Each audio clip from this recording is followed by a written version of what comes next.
Hello. Okay, so now I've had lots of requests for this because I've been posting it a lot. We're gonna do brioche.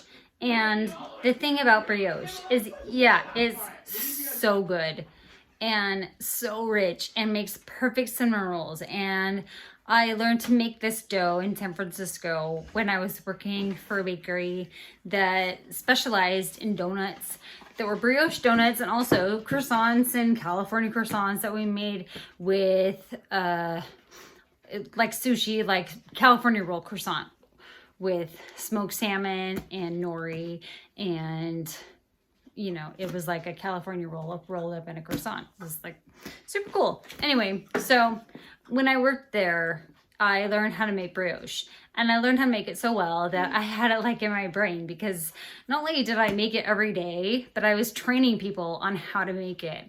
And so I knew I had to know how to make it like without even looking at the formula.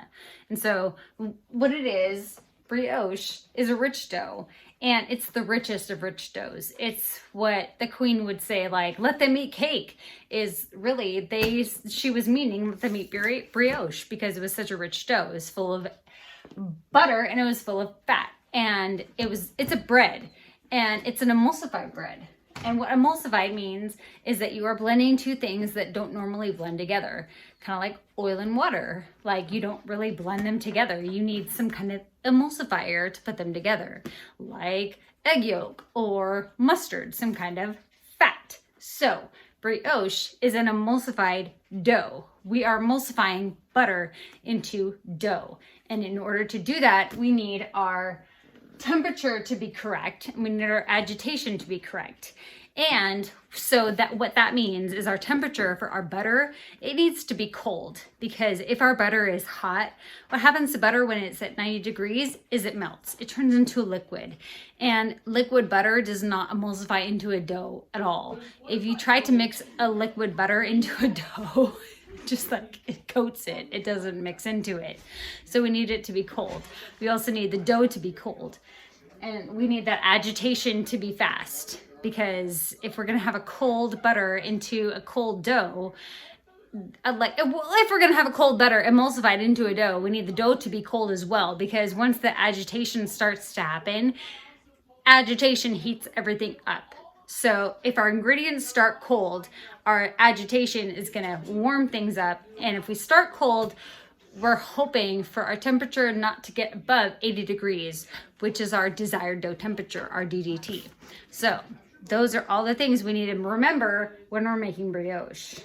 But it's really easier than I'm making it sound. This is just all the things that I like are in my brain already, that like it should be in your brain too, but it's not. So that's why I'm gonna make brioche super easy for you, because it's super easy for me, and I'm hoping that I can like put this together so that it's like wham bam thank you Sam. So here we go.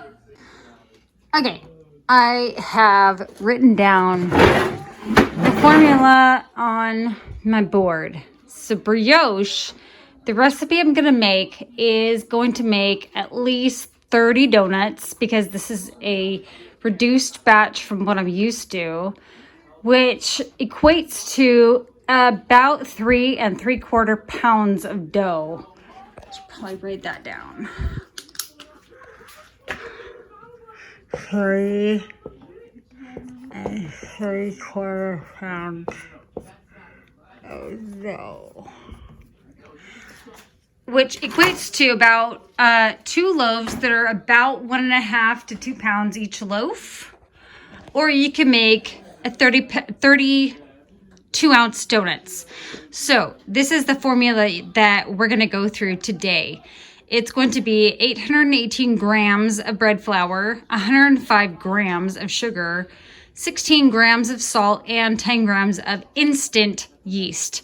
Notice I'm using instant yeast because active dry yeast needs warm liquid to get it started, but we're using cold dough.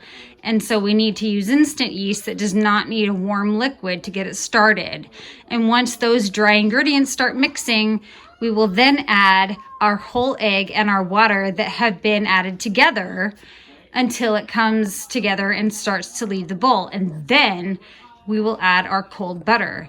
So I am excited to get this recipe started for you guys. This is the formula. Please write it down. Got it? All right. Are you ready?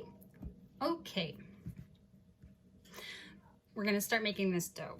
And I hope that by the end of this series, you will understand why the queen decided to say, let them eat cake. And by that, she meant let them eat brioche, because this has like every rich ingredient in it, butter and eggs, and a lot of it.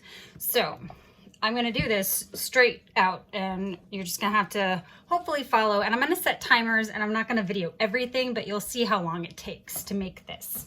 All right, so we're going to start with 818 grams of bread flour. All right, let's get this started. Brioche is what the queen referred to when she said let them eat cake, because it is as rich as cake. So we're going to start off with 818 grams of bread flour. If you'll remember the recipe that was up on the board. And I'm going to see how quickly I can do this.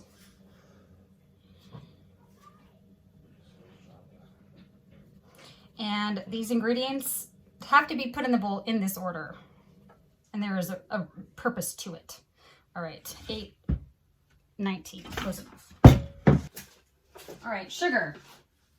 First we put in the flour, then we put in the sugar. So the sugar is 105 grams, which is not that much. If you remember, one stick of butter, which is a half a cup or 4 ounces, that was 120 grams.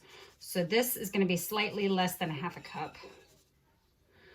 We're going to go slowly because we're layering this on top of what we've already got. So we really can't take anything out once we put it in. All right, there's our sugar. Now for our salt, which is 16 grams. And that came out in a clump. Brand new salt, because I go through salt. Okay.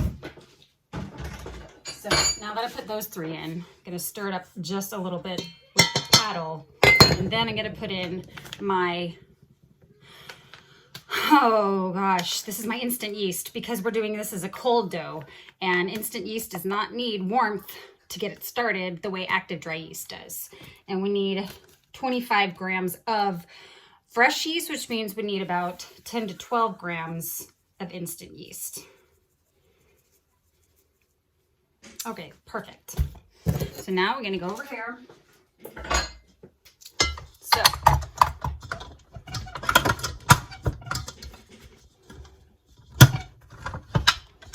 set that on low.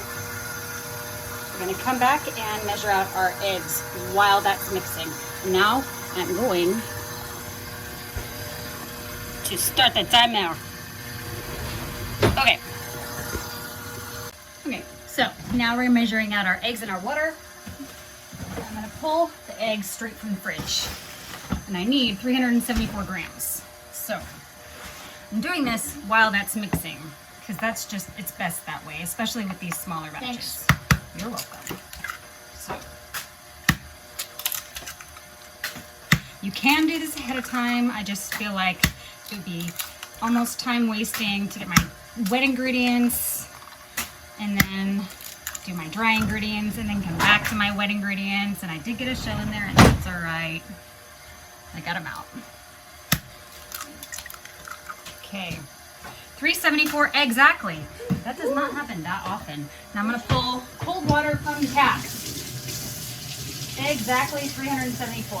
So all my ingredients again are going to be super, super cold, because by the end of when I am mixing everything together, I have to mix it really, really fast. And when you mix things really, really fast, it heats up, creating a firehouse of dough that will melt butter if you let it, and we don't want to let it. So now I need 191 grams of water. So let me just say something, that whenever we did this at the shop, and we had an equal amount, like the eggs didn't come out exactly to 100 or 374 grams, we would equal it out with the water. But we'd always want more eggs than water because eggs have more flavor than water. So now this is what it looks like.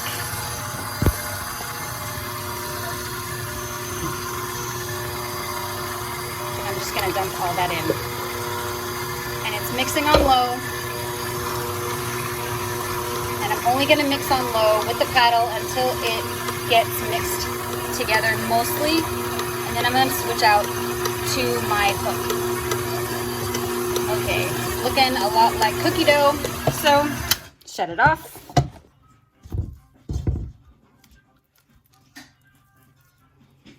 Clean that off. Yes, we did this in the shop too. It's just better to mix these things together with the paddle before instead of the hook, because this is not going to incorporate all my ingredients equally before I start to knead my dough to get that gluten forming. Okay, so now I hooked it up. And since it's already, the dough is already coming together, I'm gonna turn it up. And I'm not even gonna scrape it down that often. I'm gonna turn it all the way up. And it's gonna start to get sticky. It's gonna come together because it's still hydrating all of the flour. And then it's gonna relax down into the bowl. Maybe. The thing is, if I use cold ingredients, it'll come together better. But if I use warm ingredients, so when I use warm ingredients, when I'm making this, the dough is already gonna be warm. And I want my eventual dough temperature to be about 80 degrees. So if I'm using water that's at 70 degrees or 60 degrees, which is warm or room temperature, I'm gonna need to chill the dough after that because I need to put in my cold butter. The cold butter is going to be emulsified into the dough. It can't be warm because then it's melted butter, and melted butter into warm dough, it doesn't mix. Those two will not emulsify. So we need to have cold dough with cold butter. We'll turn the heat up again with the mixer. So now you can see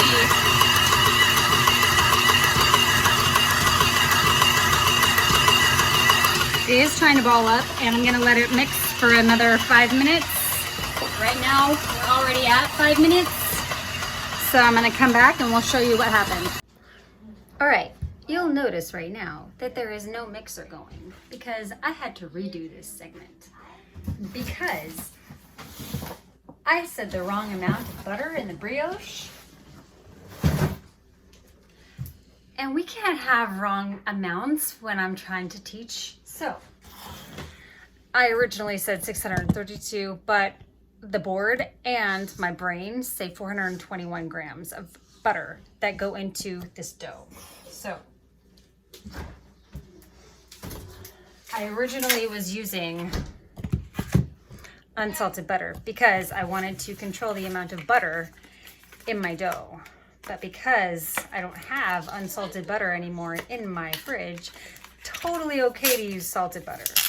You know, it's recommended to use unsalted, but I'm using salted because that's what I have.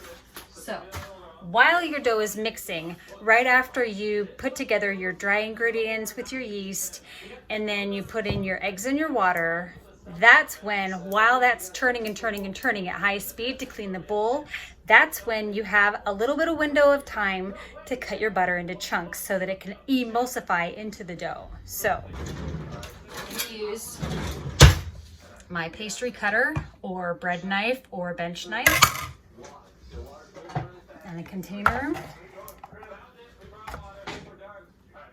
And I'm gonna measure out 421 grams. Now I pulled this butter straight from the fridge because I want it to be cold or on the cold side, because once I start mixing this into the dough, it's gonna be mixed on high speed. So that high speed slash like strong agitation is going to turn up the temperature of the dough. And I want the butter to be emulsified into the dough before the butter melts. So in order for me to do that, I need to keep the butter cold. Did you hear that? Let me repeat it. We need to have the butter cold because as we keep kneading the dough with the dough hook on high speed to get that adequate gluten development, we need to have cold butter once we start emulsifying it into the dough because the temperature of the dough will rise. Agitation with the dough makes the dough temperature rise. So before the butter can melt into warm dough, I want it to emulsify. And so in order for me to do that, I need to have cold butter or cold enough butter. And so between when I put the dry ingredients into the dough and my eggs and water into the dough to make dough, that eggs and water are going to be cold so that I can have enough time to turn up the speed and keep the dough cold enough so that when it's time to add the butter in, the butter doesn't melt and the butter can adequately emulsify. So that took a little less than a pound of butter.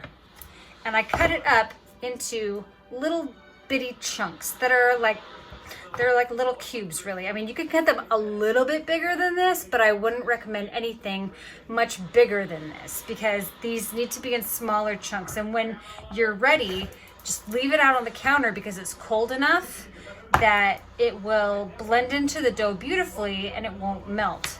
So, did we get that? The rule of emulsifying is that we need to have the dough cold enough because when the dough agitates, the heat is turned up on the dough. The more you move it, the higher in temperature it goes. So if we keep our dough cold enough, it will emulsify or blend two things that don't really blend together. It's gonna blend together. All these little butter chunks are gonna work their way in between the gluten strands. So I have 421 grams of salted butter because that's what I had on hand. And it's gonna go into my dough as soon as the dough cleans the bowl, okay?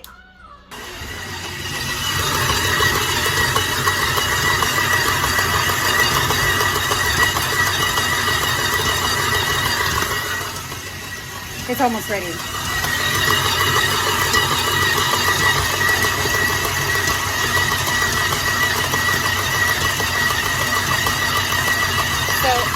what I'm looking for is it's pulling away from the sides of the bowl. It's falling up onto the hook. And it's supposed to clean the bowl. This is a small batch. I'm used to making a batch that's for like 100 times this. Not 100 times, 10 times this.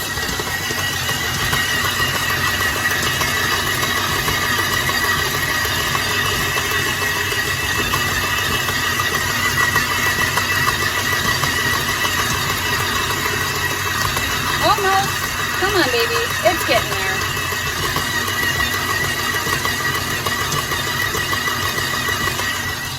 Okay. We're at 10 minutes. I'm going to give it one more minute by itself. And then I'll come back. Okay, so. Yeah, it's been an extra 3 minutes. But I had to wait. Because a magical thing is happening. That dough right there is cleaning the bowl. You can see the bottom of the bowl because we let it mix on high so that it could completely form that gluten naturally by turning the speed up. So that's what happens when you're kneading the dough. You're strengthening the gluten strands. And I need these gluten strands to be super strong because they're about to work butter into them. So now that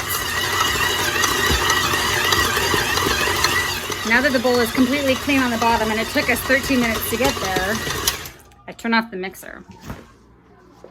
And I put the butter back in the fridge. Just so I could keep it cold. And that was always the trick with me. Could I cut the butter in enough time that the dough was ready for it? Okay, all that butter went in. That was 1.5 pounds of butter. And it's just sitting on top. And you can already see some of it is trying to, and my dough is not cold anymore. But it will be, because all that cold butter is going to turn it back into cold. Maybe. So right now, I mix it on slow until I know that butter is not going to fly out of the bowl. But this is a small batch. I don't think it would fly out anyway. And what I'm going to do is I'm going to just keep turning the speed up. Because essentially what I want to have happen is the same exact thing. I want to be able to mix all that butter in, and I want to be able to see the bottom of the bowl again. And right now, I can't see the bottom of the bowl, but I will. Stick my hand in, but that's not safe.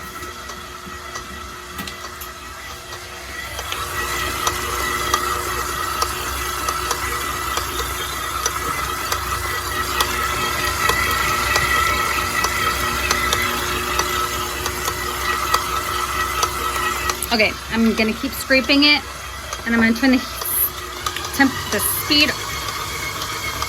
It's at 6. I like 6, and we're at 15 minutes. So as soon as that dough starts to clean the bottom again, we'll come back. Okay, it's been like a minute or two, and I've continued to scrape it down, and now you can see that the butter is working itself into the dough. And I wanted it to be cold so that it wouldn't melt the dough. It would be able to emulsify. It would be able to work itself into the gluten strands. And I needed those gluten strands to be strong enough to hold all that butter. And right now it's doing a great job. But like I said, it's supposed to clear that bowl. So I just wanted to show you the progress. It looks good so far. It's a good thing that I am keeping my eye on the clock, because now it's been 25 minutes almost since I began this process. And I'm looking at the dough.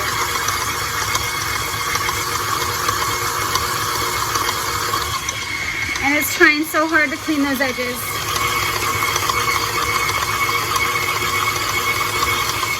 And really, if it doesn't clean the bowl, that's okay. But what I really want is to see no butter chunks. So now I'm going to turn it off. And this is one of the other reasons why I don't do this too often, is because my poor mixer gets super hot. All right. And, oh, that's beautiful. So you would think, because this is a very high in fat dough, that this dough is going to stick to my hands. But it's tacky, not sticky. It's very fatty, and you can see that the butter is trying to melt into my hands. Granted, this is a very warm day today. My thermometer says it's 75 in my kitchen. So this actually looks pretty great. And I could show you what they mean by the window pane test, which is another way that we would double check to make sure that our dough is on point. So let me see if I can rest that. What they mean by window pane is, now this is a very sticky dough.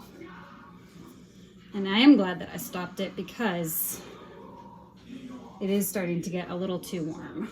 All right, so this is what they mean by window pane. We're gonna try and see how far we can stretch it before it rips, because that means that we're pretty strong. And look at that, I could see a shell. I got a shell in there. But I can also stretch it pretty far, and I can see some gluten strands in that window pane. I mean, for home flour that's not like commercial flour, I'm just gonna pull that right out. And that's pretty much the dough production. So what I get to do now is, all I'm gonna do is empty this out into a container. Plastic container, and I'm not going to flour it. I'm going to flour the top.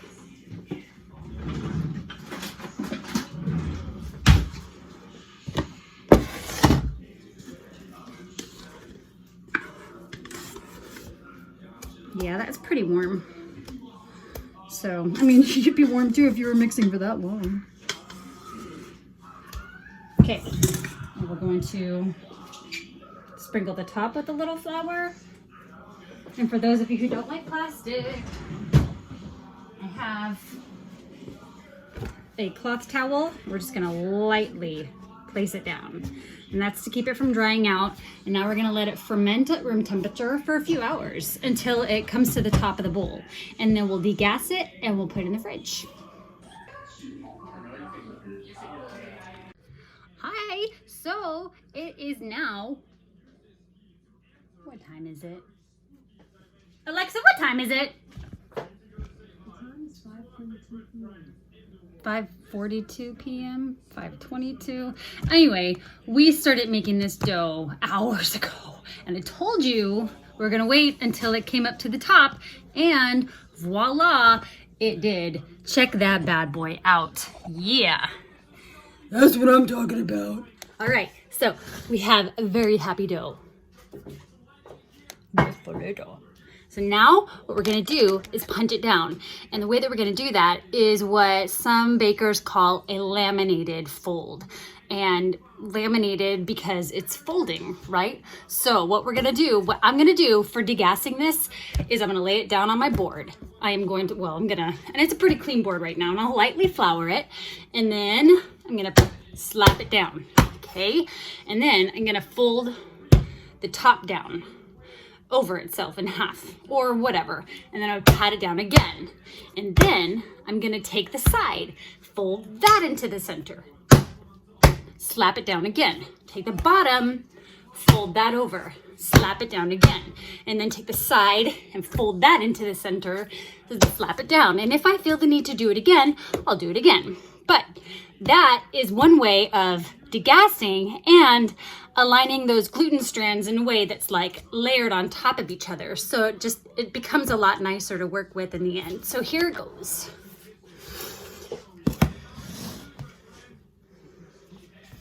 And it should just plop right out because there's so much butter. Beep. See, and we didn't grease that. And now, flour. Top down, side over, bottom up. That's getting sticky because it's like hot today. It's like 80 something degrees.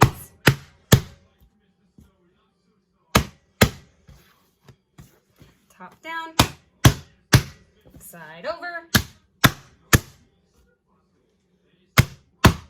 Oh, and that's how I always get flour all over myself.